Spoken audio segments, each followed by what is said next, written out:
Well, thank you and welcome to Recovery Unplugged. My name is Dr. Lynne Jahns, and I serve as the Director of Women's Addiction Recovery Programs at America's Keswick. I have served here for almost 18 years, and I have been a part of the Keswick Griefshare program from its inception. And today's podcast, we're going to talk about grief. You know, grief is something we all have in common. We often think of grief related to the death of a loved one, but grief is also the result of losing anything or something. Dr. Kellerman says we all have many casket experiences in our lives. In other words, we all have losses that come in many shapes and sizes. Some may seem insignificant, but they are all still losses. We have the death of a dream, the loss of our health, sight, hearing, hair, and loss of our physical capabilities, just to name a few. But there's also the loss of job or career. We have aspects of our child that we may have lost due to illness, poverty, parental loss, abandonment. There's loss of marriage, friendships, property through fires, floods, storms. Maybe we even have the loss of trust in people or institutions. Maybe the church. Maybe we have the loss of trust in even God. Probably now, if you're listening, you will be reminded of times of your own grief and loss. Maybe you're currently in the midst of a season of grief. The most complicated aspect of grief is that it is rarely experienced by any person. Grief has many faces, many facets, and can vary in the length of time it lives with us in our daily lives. If you have loved, you have also at some point experienced the pain of grief. But how we choose to walk through each experience, no matter how big or small, significant or insignificant, is important and necessary for healing. It is also important to know that each of us will grieve differently. But no matter what, grief affects us emotionally, physically, socially, mentally, and spiritually. Scripture teaches us that Jesus was a man who knew grief in Isaiah 53:3. And we know that he wept at the tomb of his friend Lazarus.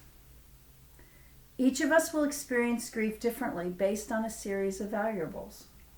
But all of us will experience grief at some point because we live in a fallen world. Romans 5:12. 1 Thessalonians 4:13 says, "But we do not want you to be uninformed, brothers, about those who are asleep, that you may not grieve as others do who have no hope." So the goal of this podcast is to look at some of the normal reactions to the experience of grief, as well as some of the helpful ways to allow the process to be completed. The key terms I'll explore briefly are normal and process. I'm going to start with the word normal. That may sound like a strange term to use since I already stated it's experienced differently by everyone. But what is normal during the times of grief is our emotions will fluctuate and at times may seem like you're losing your mind. The emotions may run from both dark and painful emotions to feelings of relief and joy that often add to our confusion. You cannot live without experiencing grief in 1,000 different ways. I'm just going to list a few of the emotions and experiences that are part of grief. Normal part of grief, if you've had them. Profound sadness, anxiety, sorrow, dismay, apathy, anguish, disappointment, anger, resentment, fear, inadequacy, confusion, guilt, depression, dread, jealousy, relief, betrayal, rejection, helplessness, vindictiveness, joy, distrust, emptiness, loneliness, physical ailments, shattered beliefs, irritability. You know, that it is just a tangled ball of emotions, and unfortunately with one, often 4 or 5 are also attached right next to it. Sometimes you may think you're going mad, you're losing it. But all the symptoms are a normal part of loss. You're not going crazy. No matter how spiritual you are, it does not change the effect of grief. It only changes how you deal with the experience. In order to normalize grief, it is important that you do not pretend that all is okay. That it is not helpful and most often only serves to prolong the pain and the sadness. If you pick up any book on grief, one of the main themes that will run through the book is that you must give yourself permission to grieve, and that the honest expression of your emotions is part of the healing process. When you are grieving, it is not the time to be brave or strong. You need to let it show. Second term I want to think about is the term process. C.S. Lewis described in his book, A Grief Observed, he stated, "Grief is like a long valley, a winding valley, where any bend may reveal a totally new landscape. Depending on whom you talk to or what book you read, you may learn about the stages of grief. The most famous stages are described by Elizabeth Kubler-Ross in her book on death and dying. She says we go from denial or shock to a release of emotions, to guilt and anger, to bargaining, negotiating life, to sadness, depression, and finally, acceptance. I'd like to talk more about the key elements in the process and the key tasks that need to be accomplished as you walk through your grief. Griefshare, which we'll talk about shortly, uses a simple formula remembered as the ABCs of grief. As you keep in mind these key elements, you will be better equipped to walk through the process. First, A, always be true to yourself. Matthew 11:28, don't deny how you feel. No pretending only extends the grief and gets you stuck in an unhealthy place. B, believe you will make it. Believe God's word. Psalm 31:14 and 15. And Psalm 72:12 says, he will deliver the needy that cry out. And C, remember people care. Don't forget to communicate your needs. God created us to live in community. Another easy model to follow is the tier model regarding tasks that need to be accomplished. T, accept the reality of the loss. To accept the reality of the loss. Psalm 56:8, God collects our tears. He wouldn't have to collect our tears if he didn't know they were necessary and important. E, experience the pain of loss. Griefshare talks about leaning into grief like you lean into a wave in the ocean. Ecclesiastes 7:3 says, sorrow is better than laughter, for by the sadness of face, the heart is made glad. God uses our sadness to bring us and turn our mourning into joy. A, adjust to your new environment. It's better known as learning your new normal, finding your new life. And then R, reinvest in your new normal, to re-enter life with new interests, patterns, designs, hopes, and dreams. It is possible to think that you've completed the task, but then later on that you need to go back and complete a task all over again. Don't see that as failure, but again, part of the complicated process of grief. A quote here, I love this quote, for in grief, nothing stays put. One keeps on emerging from one phase, but it always reoccurs. Round and round, everything repeats. Whether you follow one process or another, it's not important as much as it is that you understand that we'll go through different stages. And that is part of the healing process. But one of the greatest ways to deal with this long journey is to do so with the help of friends, maybe a counselor, or join a grief group. And if you've been wondering who this is next to me the whole time, I would like to take this time now to introduce you to Faye Geyser. Faye and I have known each other for about 18 years. She and I started Griefshare together, and we just figured out it's almost 12 years ago. Hard to believe. And I am so thankful that 12 years going and you are still taking the helm and a part of this amazing ministry. And so I'm just going to let Faye share her heart, and I'm going to ask her some questions. So, Faye, when we first started Griefshare, how did it help you? Well, my husband had been gone for 3 years, and I thought that I was through it because it had been long enough, but I was still going through some really strange days, brain dead days. And by going through Griefshare itself, it opened my eyes to a lot of things. I remember one thing in particular, and that was I felt like half of me was gone because it was my husband, and I thought, you go and you become one. But half of me was gone, and Griefshare said, no, it's like taking your right arm. Well, it felt more than a right arm. And so, that, it helped me through. I think if I had gone through a Griefshare program much earlier than 3 years into it, I think I would have gotten through that grief towards the end of it much quicker than I did. Right, which is the point that we talk about is don't be afraid to realize you need help. Right. Because you think you're making it through, but you realize it's a much slower process if you don't assist the process. Mm-hmm. Okay. So how long does the grieving process take? Let's say if you join a group and meet with people. I think it helps get you through it much faster, but I don't feel there's any real time. I've seen people who I remember a couple who went through it, that their granddaughter had passed away in Germany 16 years before, and they were still grieving. And they only needed to go through the program one time.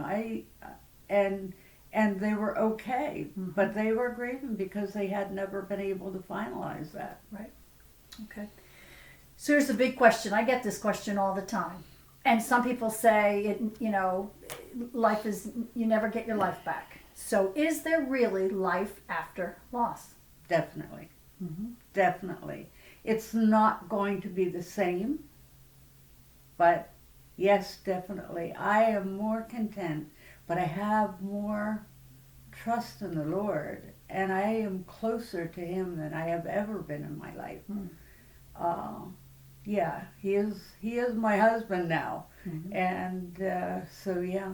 Okay. And I know that you sort of followed in your husband's ministry for so long. Oh yeah, I had nothing. I just made sure that he got where he needed to be to do what he had to do. Right.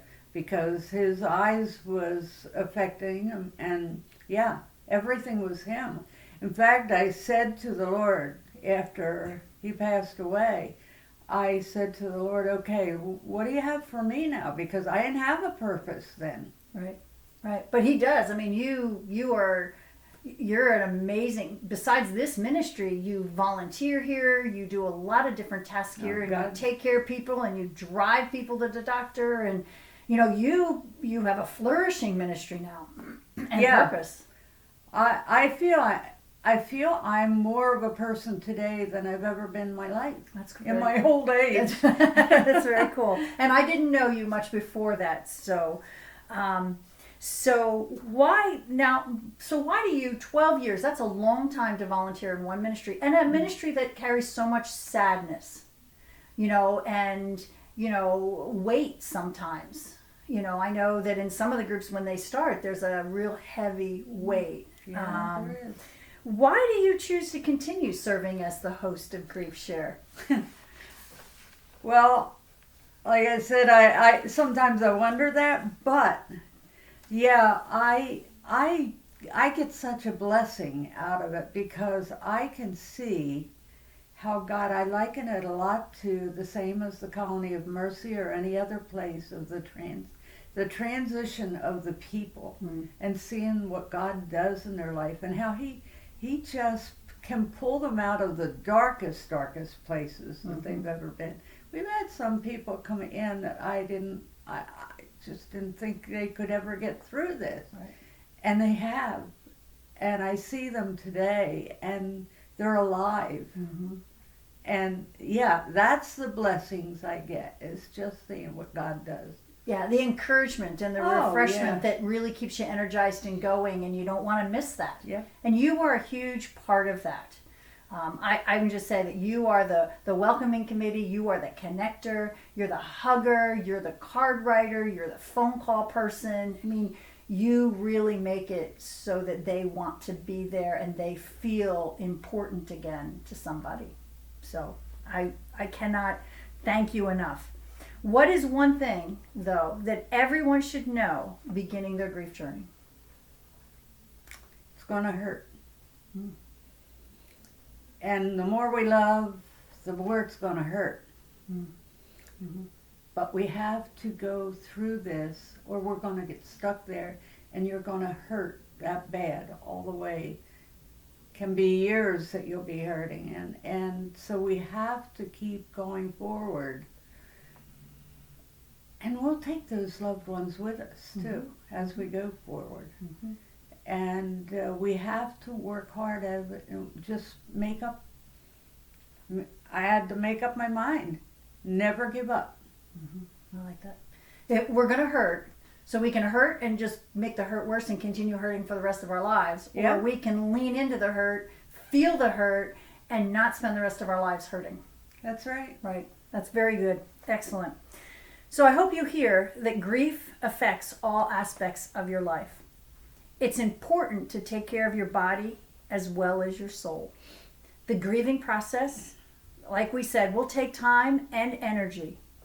Take your time, walk through the process, even if it's just one small step at a time. Matthew reminds us, just for today, just do today. Don't borrow and try to figure out your future. Just do what God has you want to do today. I love Isaiah 40:31. But they who wait upon the Lord will renew their strength. They will mount up with wings like eagles. They shall run and not be weary. They shall walk and not faint. And I think that's very true and a great view of the grief process.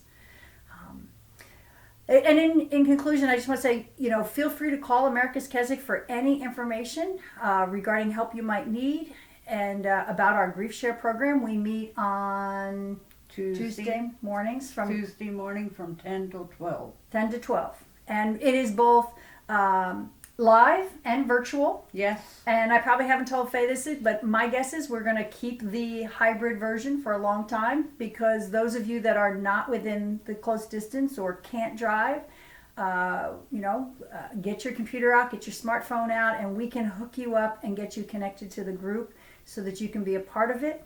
And I want to leave you with 3 resources that I find as practical and helpful. One is by H. Norman Wright. He is a grief and trauma counselor. I don't know if you can see that, but it's called Recovering from the Losses in Life, Practical and Understanding book. Dee Bresden, who lost her husband relatively early in life and is a teacher and an author, but she wrote a Bible study using the Psalms and music about the God of all comfort. And this is, I actually used this in our Griefshare Phase 2, which we don't have anymore, but great book and study. And then one of my favorite books that I really like to give, and it came out of Griefshare, Bob Kellerman, who is a biblical counselor and runs a school. He has God's Healing for Life Losses. This is short chapters introducing a biblical view of the grieving process, and he gives you journaling and some verses to look up and a way to help you process on your own through journal writing and prayers your grief process. So 3 great practical books, not too expensive. I promise you Amazon sells them. So great resources for you, and I hope that you each have a really good day, and you lean into God during your time of loss, because He wants to fill our emptiness and give us new purpose when we have lost so much of our identity with that which we've lost through our loved ones or circumstances. Thank you, and have a great day.